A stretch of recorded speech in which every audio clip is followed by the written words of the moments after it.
মানুষে R15 লই ঘুরে হাতে বটবডি লই ঘুরে হাতে শরম আছে নি হাতে এটা লই ঘুরলে মানুষে কিতা কইবে আমনে লইবেন R15 আর মনে করেন 4B আমনে এডি বটবডি লই কিল্লে ঘুরে না আমনে এডি লই ঘুরেন টুরেন না হলাইনে আমনে লই আসবো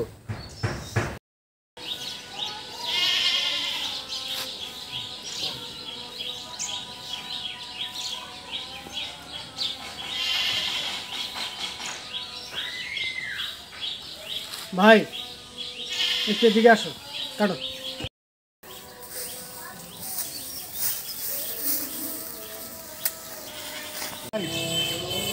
আমি আসলে হুন্ডাটা তুমি দেখতে পাইতেছো যে আমি হুন্ডা চালাই ঠিক আছে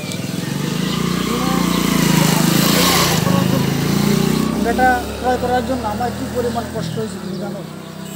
আমি সেই সকাল ভোরেও ঘুম থেকে উঠে তারপরে আমার সারাদিনে কাজগুলো করে পরিবারের পিছনে আমার সকল সারাদিনের রুজি রোজগার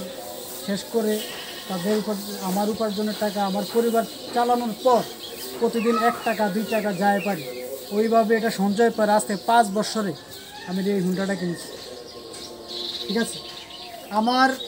প্রতিটা ঘামের পিছনে আমার এই স্বপ্ন এটা তোমার কাছে একটা ঠাট্টার বিষয় হতে পারে হ্যাঁ আমার কাছে এটা হলো একটা স্বপ্ন আমার এই স্বপ্ন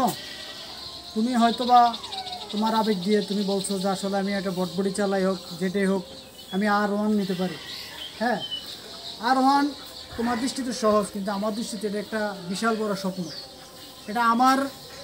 কখনো হয় কি না আমি জানি না তবে এটা আমার কাছে R1 থেকে আরও অনেক কিছু কথা বুঝছো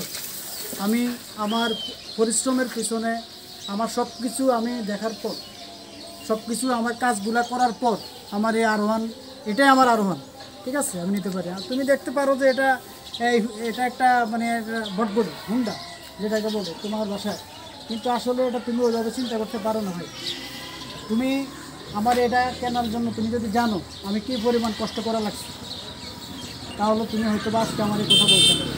সমাজে শুধু তুমি না আমাকে আশেপাশের লোক অনেকেই বলছে যে আমি এটা কেন নিলাম তোমার তুচ্ছ তাচ্ছিল্যের বিষয়টা আমার কাছে এক ধরনের স্বপ্ন আমার এই স্বপ্ন পূরণ করতে আমার অনেক কষ্ট হয়েছে আমি এই স্বপ্নগুলো আমি বাস্তবায়ন করার জন্য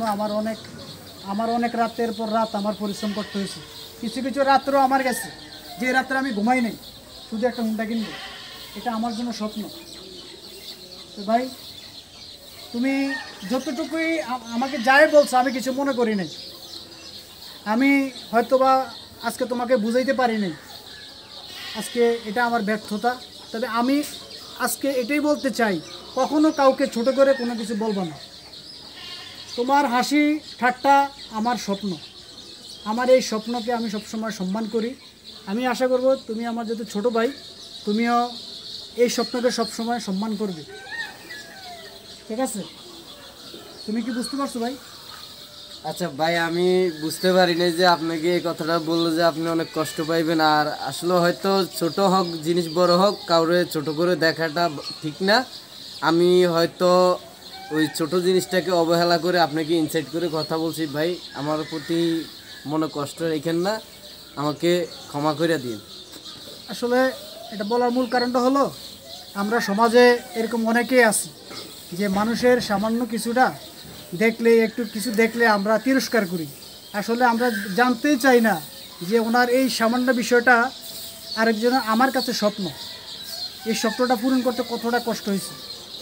তো আমি আজকে এখানেই শুধু আমি তোমাকে এই মেসেজটাই দিলাম